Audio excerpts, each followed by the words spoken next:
I think it's Texas. It's going to have peanuts. Last time we did it, I was- they were out. Come forward if you want to. Whitfield's not coming. Well, I don't think he's coming. Oh, I don't. Brad's not. He's not coming? It's like being out. He did email, call me, leave me a voicemail. We just switch your nameplates. Good evening, everyone. Welcome to the November 19th Planning Commission meeting. Before we start, I just want to remind everybody, the Prince Edward County Planning Commission encourages citizens' participation in public meetings through in-person participation, written comments, and/or remote participation by calling 1-844-890-7777, access code 390313. If busy, please call again. Additionally, citizens may view the commission meeting live in its entirety at the county's YouTube channel, the link to which is provided on the county's website. Before we start the meeting, we do need to take roll. Teresa Sandlin, Here. Brett Weiss, Here. Henry Womack, Here. Jack Peary, Here. Lou Gilliam, Here. John Prengeman, here. We do have a quorum. All right. Okay. With that in mind, I'd like to call the the November meeting of the Planning Commission to order.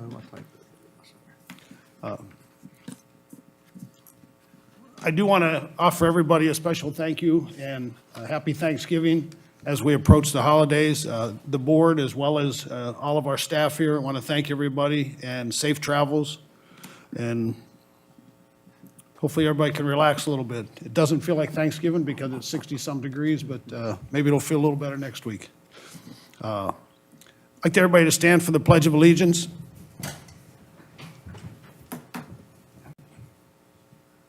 I pledge allegiance to the flag of the United States of America, and to the republic for which it stands, one nation, under God, indivisible, with liberty and justice for all.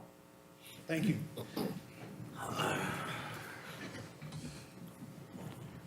Just wanted to check to see if there's any conflict of interest for tonight's meeting. Okay. With that in mind, has everybody had a chance to look at the minutes from the last meeting? Are there any changes?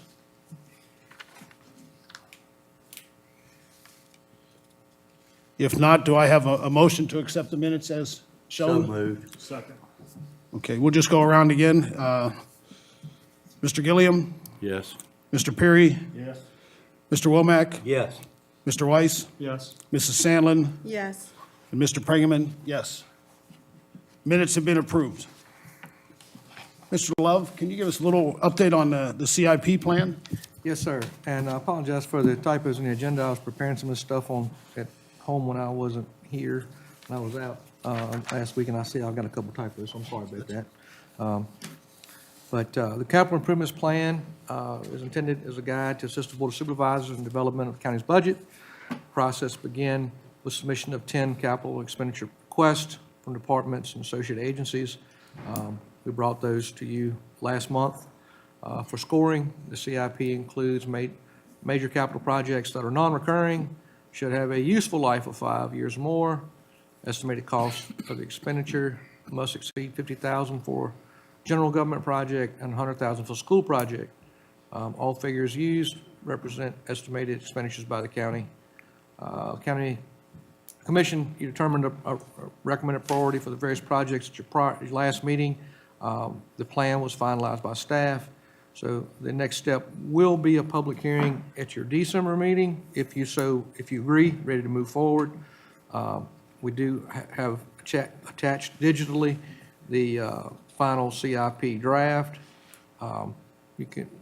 Recommendation is to review that draft, recommend any changes to staff so we can finalize that. And I have a typo on that. So you have it's your regular December meeting. And that will be on the 17th.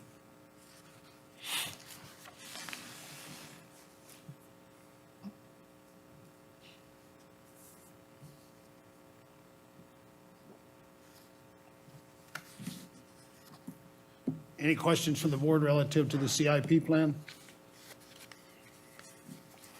The county administrator may want to add anything. Do you want to add anything to? No, obviously, I've got added a sheet on there on completed projects gotten a lot done, my first time, $73.8 million worth.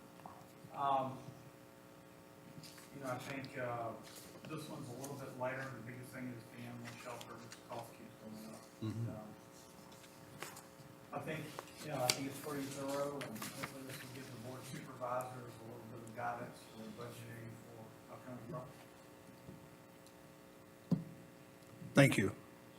Mr. Love? So what we've got your projects, you've got the animal shelter, you've got the SCBA air trailer, you've got the convenience site upgrade at Worsham, you've got the convenience site upgrade at Prospect Tuggle. That would be a whole new site, right? That's a whole new site on that one.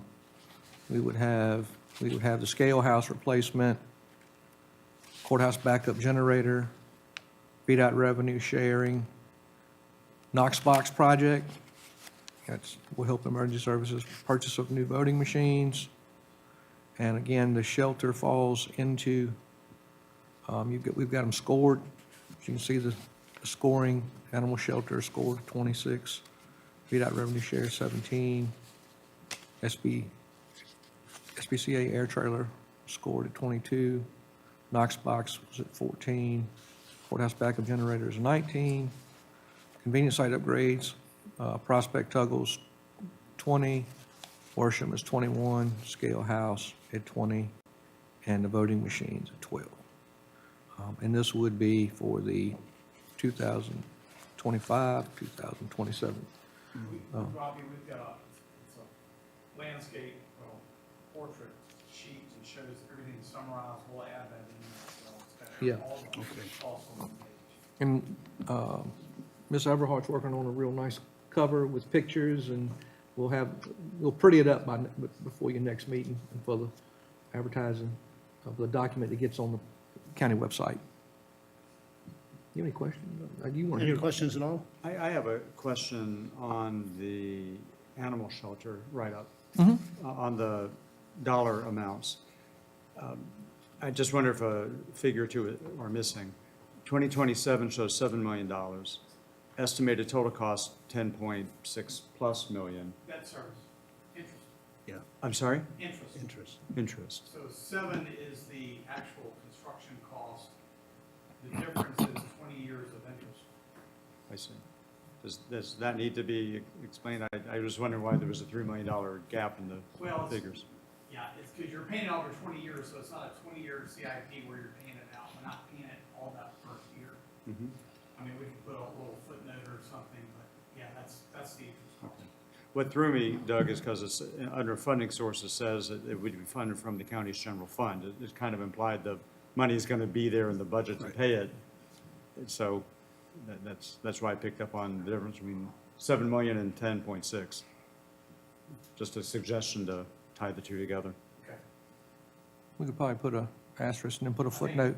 You could say general fund will pay debt service. Yeah. Yeah. Yeah, we'll figure out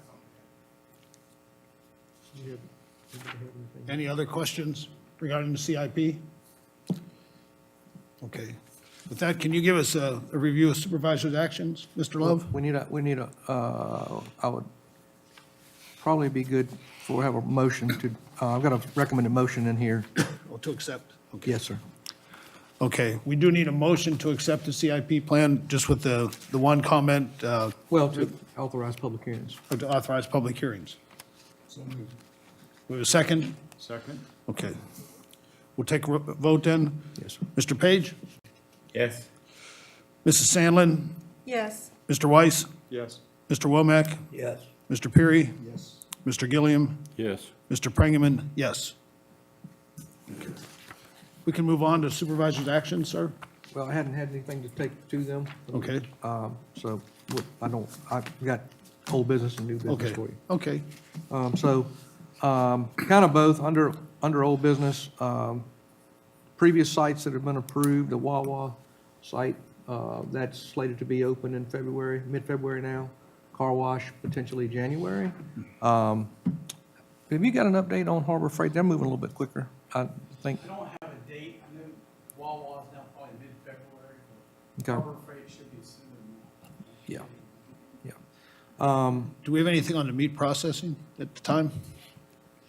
He just had his taps done, I Yeah. think, or paid for the The taps. latest I heard was kind of mid-December. Okay. And a couple farmers asked. I was just curious. Okay. Yep, that's moving forward. Under old business, our first solar site under the new ordinance, the new special use permit rules, and everything that we've tweaked, is the Elam Road Solar. And that site is going really well. They were hydro seeding as they were clearing, so they only could clear and disturb 50% of the land. And then they're pile driving now. I had a neighbor call me and said they heard like a hydraulic sound. I let them know that that was a temporary thing, and they were piled, because there's no concrete. They're just putting those posts, pile driving them right in the ground. So that's moving forward. I don't have a date on that, but we've been constantly inspecting that. And as well as all the commercial sites we've got. So that's the most thing I had in the old business. Did you have anything, sir? Anything? Under new business, and we kind of got a reprieve this month, because quite frankly, I was planning on having the solar public hearing here. We had Summit Engineering do a deep dive engineering and planning level review of the application for the Gabriel Solar Site. That's on Falkland Road. We will be advertising that for your December 17th meeting, as well as the CIP. That's 600 acres of panels and a battery storage building at 6 acres under roof. That application's filed, it's been reviewed, and we'll have a report to come with your board packet as well as the agenda summary from staff. But Robbie, did they give an estimate on the value of that battery storage? I got to go back and look at that. I think we've got, I don't know if we got a value, I think we've got maybe a construction value. But if you remember on the other big site we've had, not the community solar, but the other big site, which was on the PRJ Land Trust, which is the Hines family, which was CEP. At that time, we also had a engineering level review of that application for, not only for completeness, but just for practical things with a sealed engineer. So we're kind of going to take that premise on big sites like that. That cost is they pay for that cost. They reimburse us on that. So there's no cost to the taxpayer. But it's a good exercise. A lot of counties do that with things like solar, things like cell phones, towers, stuff like that. I think with sites that big, it's just good to have an extra set of eyes. And there's multiple folks looking at that with the firm. And like I said, that was Summit Engineering. So we'll bring that to you all. Mr. Love, I have a question. Yes, sir. In reference to the sites that have the batteries, do we have a battery disposal policy that they have to adhere to? That'll be in the part of the condition. That'll be part of the conditions. Yeah. Okay. Yeah, and I haven't worked up those final set of conditions. We've got that engineering level report back to us, and so I'm going to tweak our template conditions for that. We're going to start with a standard template, but with that site being so big and it has that extra use, we're going to have a whole secondary section for that, because it's got to have its own site plan basically, with landscaping and its own, and lighting and everything, because it's a structure. I mean, it's a bit height, I mean, all kinds of stuff. What size solar farm are we talking about when they start investigating it like this? Well, I mean, What's the minimum acres that we talking about? I mean, we'd be looking at, I'd say, over 100. 'Cause Okay. your community solar, they typically max out around 30 to 40. They may have, let me say panel acres, because some of the CEP sites we've had have had so much buffer. Yeah. But, the PRJ Land Trust site was 300 acres with 210 of actual panel acres. Right. And it's considered utility scale. It's not the community solar shared program, community solar shared program, that subscriber base. So if it meets that criteria, we'll do an internal review. Those sites, we get to do ENS and stormwater, and we get to inspect them. We will not get to inspect the PRJ Land Trust site. We will not get to inspect the 600-acre site. DEQ will take it on. It's in state code. They get it automatically. So that's why we want an engineering level, because we won't have that. I can still go there for zoning, and I can still go there for ENS, but stormwater, I cannot. I can call DEQ and say, I've seen something, maybe y'all should come down, but we've got to take a little bit different methodology on how we inspect those sites versus the community site where we can do everything. We get the fees, we get the oversight, our engineer reviews the plans for stormwater, which is hurt and profit as a company. We don't get all of that with the utility scale, which is, they're over 5 megawatts. So to answer your question, we've been doing anything that's over 5 megawatts, except for that one, I think the 10 megawatt site we didn't, because it didn't have, it was less than 100 acres. That was the only weird one, and that was at last CEP, because it's kind of in between. But, and if, again, the state may change their categorization of what a community solar site is versus, what the subscriber base versus what a full-on utility scale site would be. But we don't have a hard fast rule. It's just, we get a site that big, I get 300 acres and 600 acres. If I know we can't inspect it, we would still potentially get the ability to do that 10 megawatt inspection. There's a potential there. We've got a couple 5 megawatt sites that are coming from CEP. Yep, yep. And maybe a couple thousand acres like potentially out there, but we're just looking at Yep. timing of We're having a few folks contact us. But yeah, we've got, that's on the books. I've got a live application for the Dunnington Mansion. They've got what's that, event and wedding event center. We do not have wedding and event center in the RPC district, so we'll need to do a code amendment to add it. And then we're recommended, like we do the rest of the county, being a special use permit. So I'm gonna bring that application to y'all next month as well, so you'll have that. That group that's got control of that building need zoning approval before they can look at any kind of financing or grants or anything like that, but it's a reimagining of that as a wedding and event center. Could be used for other things, but those two things are not. Conference centers is allowed there, but we didn't put it in there because we didn't have a facility that we thought would need it when we put it in the A1 and the A2. We put it in the A1 and A2 with a special use permit, if you remember the barn at Poorhouse Road. But having we're wording it like we had them file a special use permit application. So I'm gonna do a dual advertisement on that, for you all.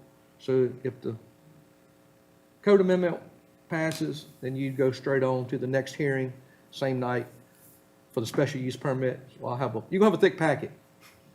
And then, of course, we got CIP, which we'll have department heads here next month that have these projects. That'll be number 1. We'll do the Dunnington Mansion number 2, and we'll hold the Gabriel Solar 3rd. This room will probably be full. I've also got a potential professor that's moving to their community for Hampton-Sydney. His wife has a doggy daycare, and she wants to be in the college residential. Well, kennels are not allowed at all in the college residential, so kind of same thing. Adding the kennel, we do commercial kennels elsewhere in the county as a special use permit, so that would be the recommendation. So we would have that text amendment. If you agree with that text amendment, how it's done, then you'd move on to the special use permit. So you're looking doing all 4 of those? No, I'm gonna do that in January. Thank you. I'm stacking, yeah, and then I've got a potential mini storage that hadn't been filed, but just got an email today from VDOT that they looked at a site. So that could potentially be in January. And then I've got another gentleman, if he buys a piece of land, might come with a site campground, site like Sandy River, Outdoor Adventures. He called it geodesic domes, about 8 of them. So that's out in the county. He hadn't filed at all, but he would probably March. He's looking to close on the property by the end of the year. So we've got a lot of prospects, a lot of folks coming. We'll have a busy 2025. I'll say thank you. Just general information. Right now, I'm tracking probably going to end up being about 30 to 40 zoning permits for construction less than I was last year. But the value of our projects this year far exceed anything we've had before. With the solar, with the commercial, we've got a good mix of residential to commercial now, where we didn't have the commercial when I first came here in 2020. Also, the Fairgrounds Road subdivision is been approved for stormwater, going through final site plan. VDOT's blessed the roads, so that they should be turning dirt on that in early 25. That's 56 home lots with modulars on permanent foundations, with 2 state roads with stub outs, well and septics. They'll do it in 2 phases, but that project has been moving through administratively and coming to fruition. So that's 56 brand new lots that we didn't have before. It's gonna have some competition with the town subdivision. Yeah, yeah. Don't they almost about each other? So, and I've got a lot of folks coming to us with single-family homes just in different areas. I've got one manufacturing company that Clayton, they have 5 shops selling here now. So we are the market. There's a lot of activity now. A lot of activity, no shortage of activity. That's good. There are some sleepy counties too, right, that are letting things go. Well, we have all our processes. I think we've got a good front door as far as the internet. We've got the codes online. The county's looking to revamp the county website, every page. That people look at us before they come to us. And the more stuff you have out there, they can do their due diligence. It helps them decide on putting a project here.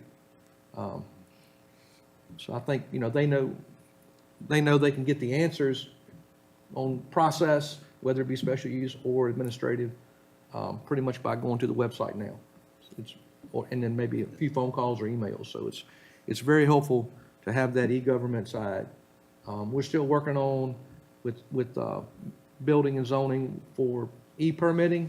We're not there yet. We're working. We've got a little hiccup with the payment side, which how that money comes to the county, and auditing accounting for it. So we got to get that audit track. Once that's done, you could be sitting in Anchorage, Alaska, doing a live permit, paying it online and getting an approved document. I'm just using that example. You could be in Hawaii, you could be anywhere in the world, really. I'm just logging in. And we've got the same program is being used by Farmville. They're not doing online payments yet either. But we are moving towards that, and that will help us with their permits. And I think everything you do to help the developer ease their burden and make their life easy, it helps them choose us over maybe another competing locality. Thank you. Thank you, sir. Anything else in new business? We haven't set the date on the winter